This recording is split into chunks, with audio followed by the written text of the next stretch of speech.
शादीशुदा लोगों को एक बड़ी सीख देने वाली कहानी। पत्नी ने ना जाने क्या किया था कि पति ने उसे एक के बाद एक कई थप्पड़ जड़ दिए।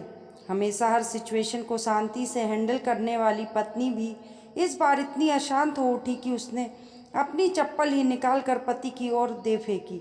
चप्पल पति के बालों को छूते हुए निकल गई। ये किस्सा यहीं पर ख़त्म हो सकता था, मगर पति ने इसे अपनी मर्दानगी का विषय बना लिया और बात बद से बदतर होती चली गई। रिश्तेदारों ने भी आग में घी का काम किया। किसी ने कहा, जो औरत अपने पति को चप्पल से मार सकती है वो ना ही तो वफादार हो सकती और ना ही पतिव्रता। ऐसी औरत परिवार ही नहीं पूरे समाज पर कलंक की तरह है। बीवी के पक्ष वाले कहाँ पीछे रहने वाले थे। किसी ने कहा, 21वीं सदी में भी जो स्त्री के साथ मारपीट करते हैं उन्हें तो जेल भेज देना चाहिए। तो कोई कहता, जरूर उसको कोई और पसंद आ गई होगी, इसलिए अब पत्नी से मारपीट करने लगा है। बात कोर्ट तक पहुंच गई। दोनों पक्षों ने एक दूसरे के खिलाफ केस फाइल कर दिया। पति ने चरित्रहीन होने का तो पत्नी ने दहेज और शारीरिक उत्पीड़न का आरोप लगाया। 2 वर्षों से अधिक समय के लिए केस चलता रहा। इन 2 वर्षों के दौरान दोनों पति पत्नी अलग अलग रहते थे। इन 2 वर्षों के दौरान दोनों पक्षों के समर्थकों की संख्या कम हो गई थी। पहले जहां दोनों पक्षों में समर्थकों का समूह होता था, अब गिने चुने लोग रह गए थे। पति और पत्नी दोनों की आर्थिक स्थिति भी इस समय के दौरान नीचे गिर चुकी थी, जिन्हें वो अपना शुभचिंतक समझ रहे थे।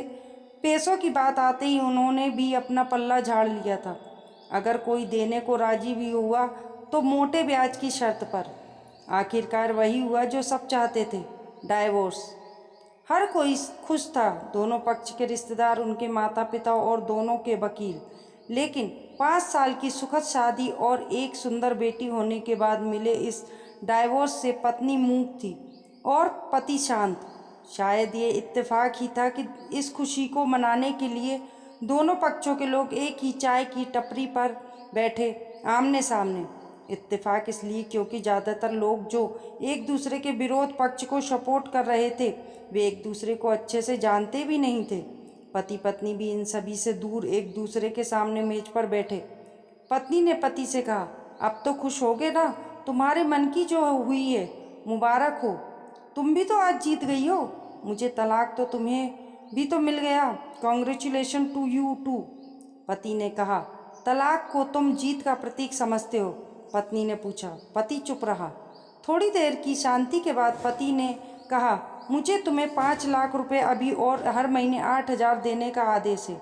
अभी मेरे पास पैसे नहीं हैं, इसलिए मेरा जो सिटी में फ्लैट है उसे तुम्हारे नाम कर देता हूँ। पत्नी बोली, लेकिन उस फ्लैट की कीमत तो 18 लाख की है।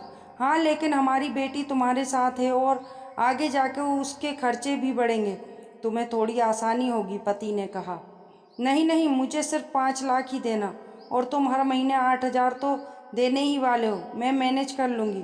अगर 5 लाख नहीं है तब भी कोई बात नहीं, पत्नी बोली। दोनों फिर से शांत हो गए।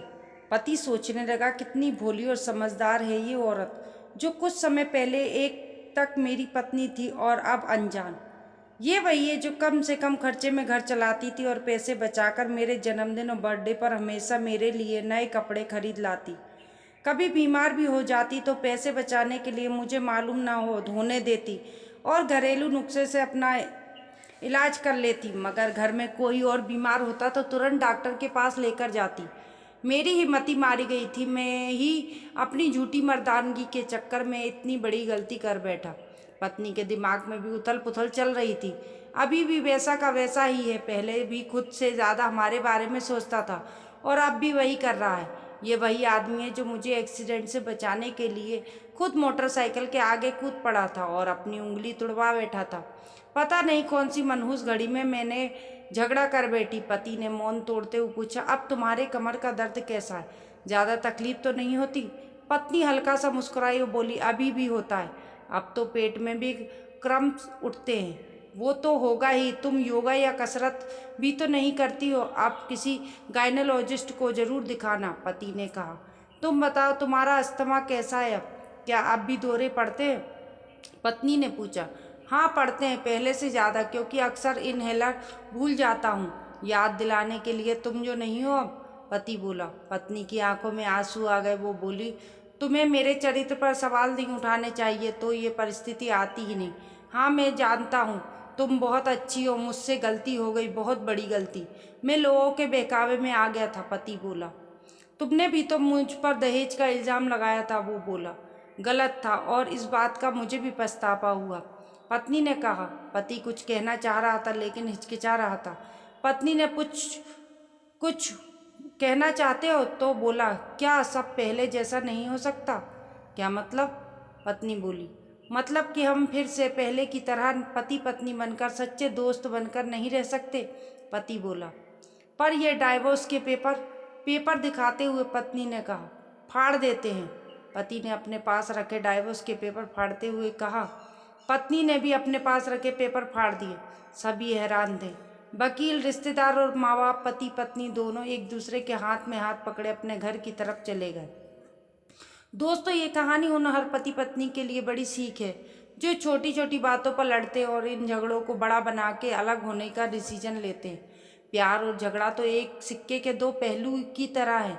दोनों को स्वीकार करना होगा, तभी ये पवित्र रिश्ता उसकी मंजिल तक पहुंच सकता है। दोस्तों, आपको ये कहानी कैसी लगी कमेंट बॉक्स में ज़रूर बताइए और लाइक करना ना भूलें और चैनल को सब्सक्राइब करना।